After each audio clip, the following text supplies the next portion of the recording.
Today is Sunday, April 5th, 2020.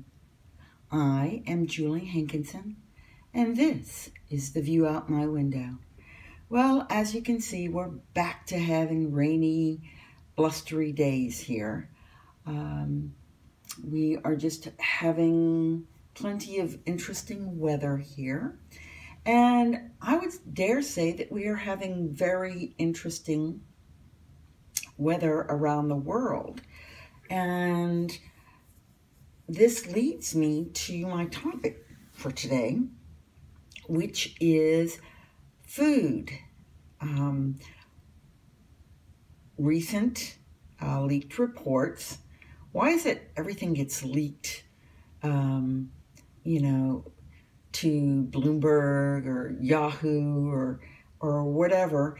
Anyway, they always seem to be these leaked reports from government agencies. That's the new catchphrase. It was a leaked report, and it is talking about the timeline for food shortages. Now, we are talking currently about food shortages in the United States. However, let me clarify this. There are supply chain disruptions which are causing currently certain types of food shortages. Very much so in Japan right now, which is why they are actually reverting back to the wet markets that, were officially the cause of the current virus situation. But it's because of a shortage of food. Our weather conditions have been not helpful. We've had very wet years. We've had lost crops.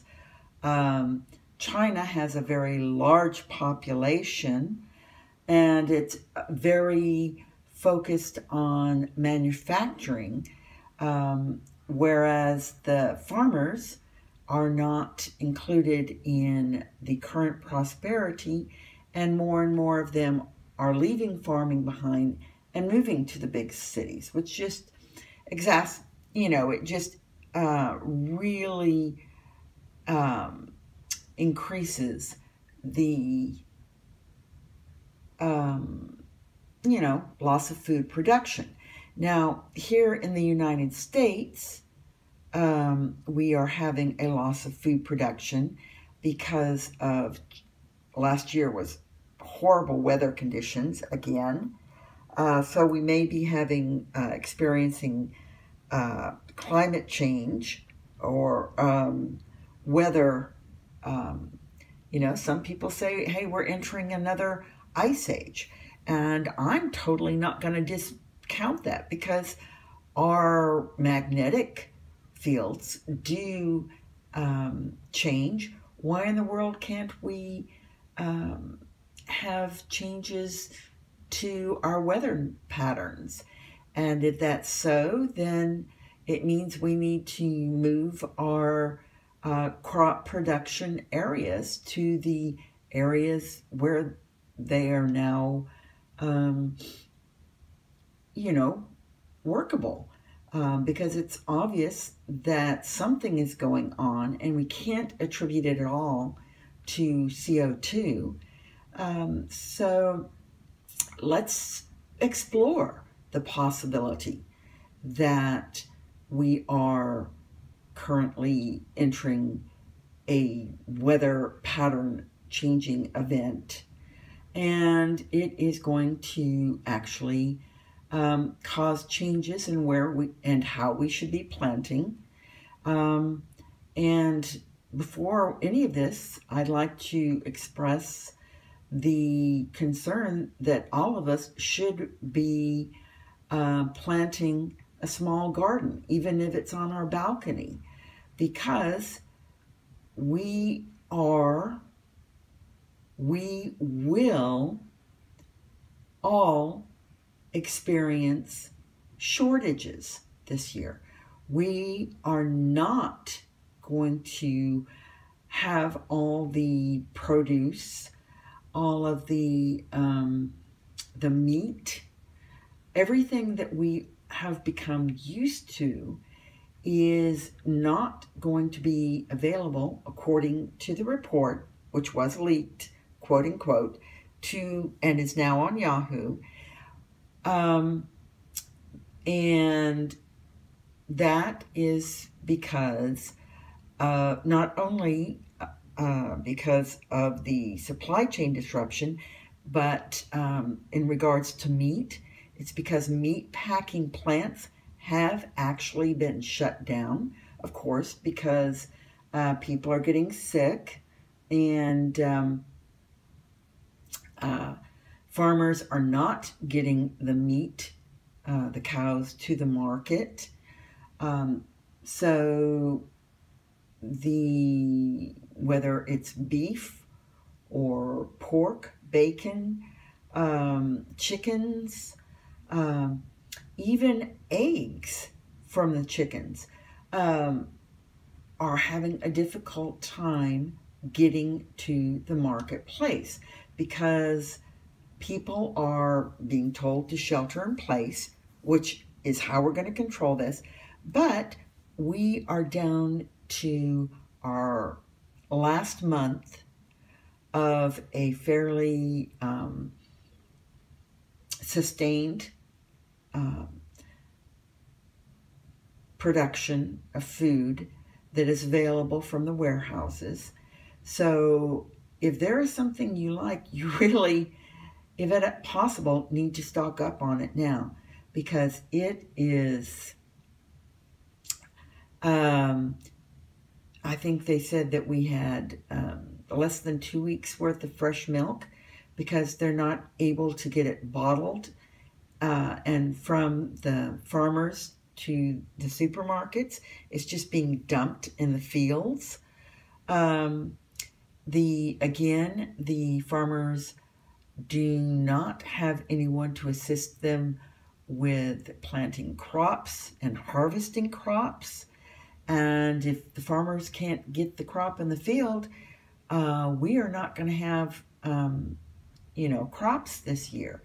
So if there is some frozen produce, definitely stock your freezer, because we are definitely, for multiple reasons, looking at disruptions in the foods we like to eat. We all need the basics, flour and sugar and salt. Bacon's always a good one. And we can get canned meat, which is more expensive in most cases than frozen meat, but it does last longer. And I'm hoping that I'm preaching to the choir here and everyone has stocked up. We can't eat toilet paper. We are going to need fruits and vegetables and meat. And right now, you can still get canned fruit. You can still get frozen fruits and vegetables.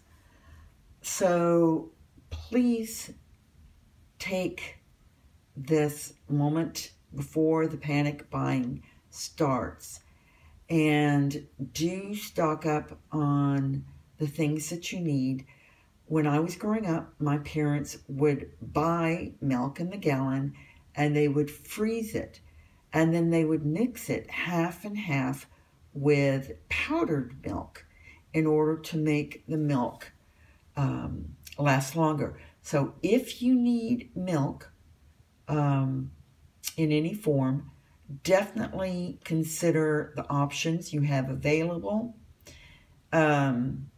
because we're not going to be seeing fresh milk and eggs and vegetables in the quantities that we have been used to. And so we are not just looking at supply chain disruption now for the cause of the shortages, food shortages.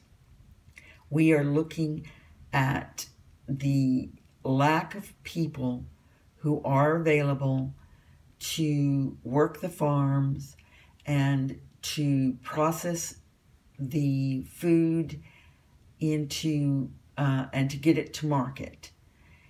And this is, I know we need to stay at home as much as possible, but if you can fit in one more supply run to pick up some food, or consider it on your weekly supply run, picking up more food is definitely valuable to do at this time.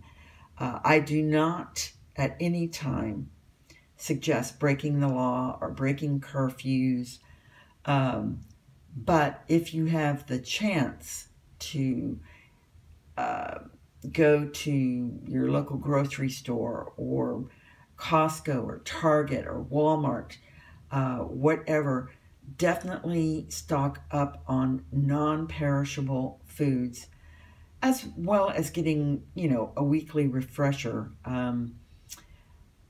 But fair warning, if you're going to get fresh food, don't go hog wild, because a lot of it will go bad before you can get it processed if you don't have, a family team set up with all the glass bottles and everything to can it immediately. And that's just a shame, to get so much food and then other people don't have the opportunity to purchase the food that you just wasted. So please be considerate of other people. And with that, we of course all want to thank the National Guard for getting out there and helping to distribute food through the food banks, because the food banks are down on volunteers as well. And the National Guards are stepping in, and they're setting up drive-through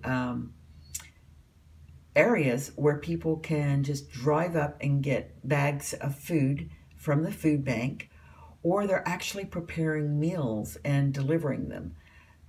So I really think this is awesome, that the National Guards are doing this.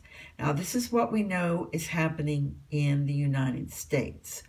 Of course, we have a very real problem in Italy, that they will not be creating the pasta and, sending it out to the stores, because they're going to be down on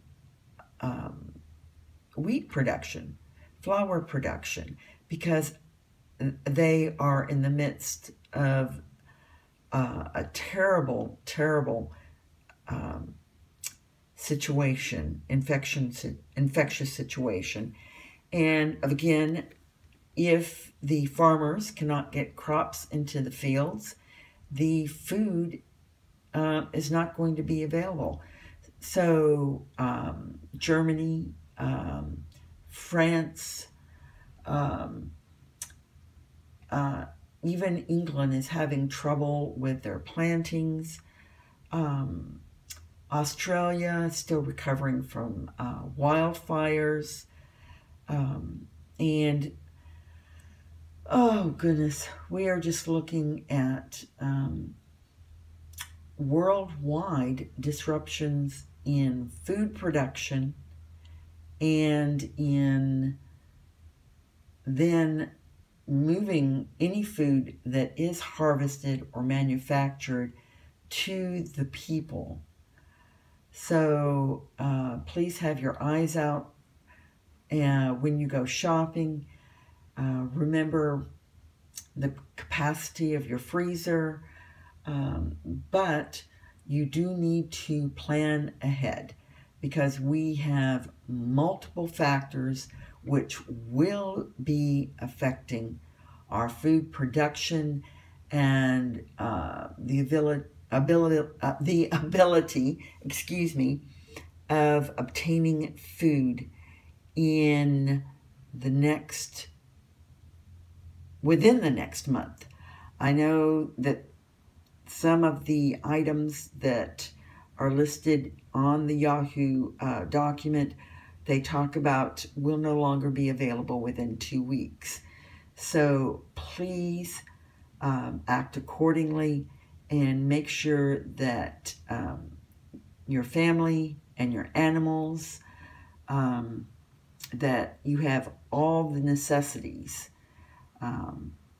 And we will talk with you all tomorrow night.